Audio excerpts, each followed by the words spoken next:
salaamaaleykum gars yi maa leen di nuyu leen ziar yéen ñëpp man la Nit Doff Kella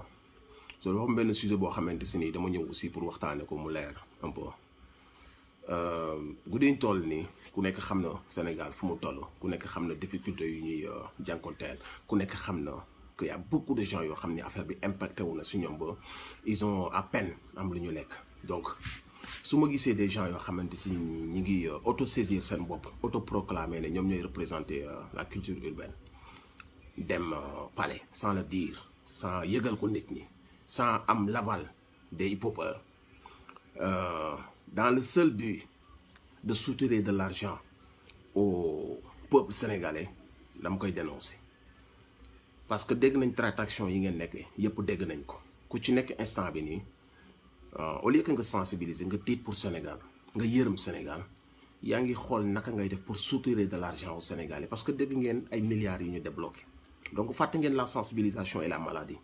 vous faites genre avoir devant les micros yi sensibiliser ci suuf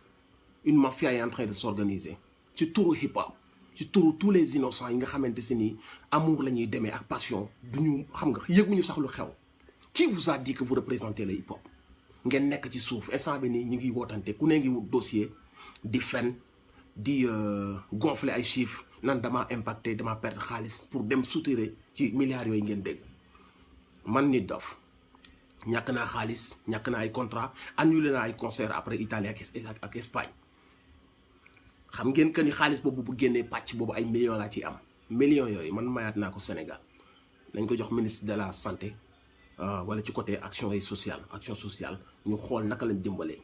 dëgg la am na artiste ci côté culture bi yu impacté wu mais buñ ko doon xool ci liste bi sori ngeen trop ci priorité yi ne serait-ce que sax immigré yi ñoo leen gën a sonn waxuma laa ne ñu nekk fii amuñu lu ñu lekk amuñu lu ñu naan pensez à ces gens-là qui ont fait de vous ce que vous êtes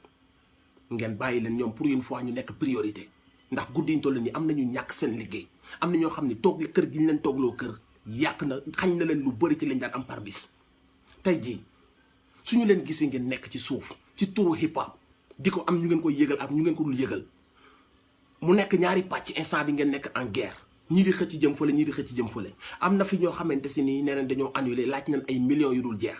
am ñeneen ñoo xam naan dañ doon jouer ñun chaque semaine ñàkk nañ lii instant bu ngeen di def ci kaw projecteurs yi nii ci suuf yéen ngi xool naka ngeen suturee xaalis c'est une honte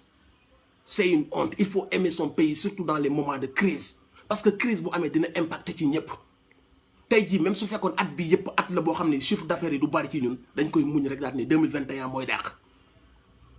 mais il faut coûte que coûte ma def l'argent ci kanam il faut ma def car l'argent ci kanam il faut ci kanamu projecteurs yi ma def un gars engagé un gars qui veut vraiment aider son peuple mais ci suuf benn objectif kese moomu tax a jóg muy xaalis il est temps que tout ça s'arrête arrêtez de mbubboo hip hop bi yéen aussi une partie laay wax xam nañ bu baax seen bopp xam nañ li may wax te ñoo ma ko gën a xam parce que man mii bëggoon nañ ma si taxal mais laaluma xaalis boobu mayaat naa ko Sénégal ci xol bu sedd guy tey ji su ma mënoon di dagg sama cere di jaay di jël xaalis bi dugal ci kees gi dama koy def mais jomb naa dem di xool naka laa suturee Sénégal xaalis bi muy dem di lebi ma xool man naka naa ci ëppalee te on sait que vous allez mentir on sait que ci seen ay chiffres ci seen ay contrats yi soi-disant contrats yi ngeen fi wax vous allez gonfler les chiffres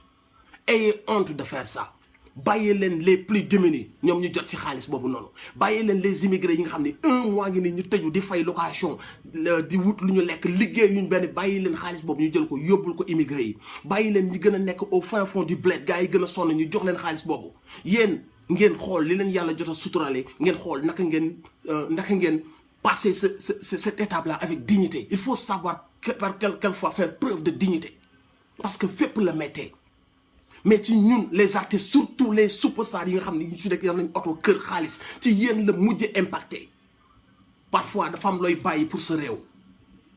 ci côté hip hop bi y en a marre que des gens exploitent dès qu'il s'agit d'aller au palais wala d'argent tu vois benn cercle bu ndaw ñu ñëw toog xool naka lañ ko defee seen biir naka lañ compale kii pour fermer des bouches pour que ñoom ñu toog di utiliser tous ces gens là yu bëgg hip hop di ko dundal tous les jours di souffrir nekk ci Sénégal bi yépp duñ ci gis dara wala buñ ci gisee ay miettes lay doon y a toujours benn cercle boo xamante si ni ils vont se servir à coups de millions et sous le dos de la culture urbaine arrêtez de manipuler les gens arrêtez d'exploiter le hip hop man nanguwuma loolu léegi nag man personnellement sama wàll comme ni ma ko waxee duma ko laal may naa ko Sénégal ci xol bu sedd guy nag mais nañ ma ko joxal ministère yi moo wax wala suñ ko mënta jox ñooñu nañ ko récupérer joxal ma ko hip hop Galsen su ma nee hip hop Galsen mooy ba ci rapport bi gën a ndaw su doon jot 100 francs sax nañ ko joxal sama wàll mais bu benn charognard laal sama wàll loolu nag dama koy wax dama koy teel a wax après lépp dina leer su ngeen dugalee ay dossier bu fekkee malgré ça jël ngeen xaalis yi après lépp dina leer on verra qui a touché combien et qui a touché combien léegi nag li nga xamante si nii man sama part la ma yu ma ko benn charognard bu kenn laalee benn dërëm ci sama li nga xam ne sama part la waroon nekk sama partir en couille. I know you're gonna talk shit behind me xam naa leen vous ne m'aimez pas vous allez me boycotter encore une fois vous allez parler de moi but if you are man xam ngeen sama number xam ngeen nu may doxalee just call me and we gonna do like a man do xam ngeen fu may waxee je sais que vous allez pas m'aimer et j'en ai rien ngeen baal ma li tax may wax mooy bëgg sama réew ñeme dëgg te xam ngeen ne ragaluma leen te xam ngeen ne yii laa mës a taxawee depuis 12 ans yi ma fi nekk il est temps que ça s'arrête li ngeen ma mën a def rek mooy boycotter ma te loolu c'est hip hop mën naa ko xëy bàyyi du jour au lendemain parce que sama xol bi yàllaa si nekk yooyu mënuma sonal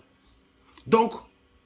voilà le message yëg ngeen ko les gars du hip hop maa leen di wax ngeen yeewu parce que y a trop de gens qui vous exploitent y a trop de gens ci seen ay tur ci turu hip hop bi ils vous exploitent parce que lii nii ñi ngi naan bu leen ko wax diw bu leen ko wax diw parce que diw amuloon contrat ñi amuloon contrat et ça c'est lâche de vouloir inventer des contrats et de xam que ni bu dee impacté hip hopeur bi gën a ndaw affaire bi impacté na ko parce que ne serait-ce que benn 2500 mënoon na ko cee laal te laalu ko donc yow mi nga xamante se ni tu es en train de fabriquer des faux contrats wala de gonfler des chiffres teggil sa tànk soo bañee wax bi jur beneen scandale teggil sa tànk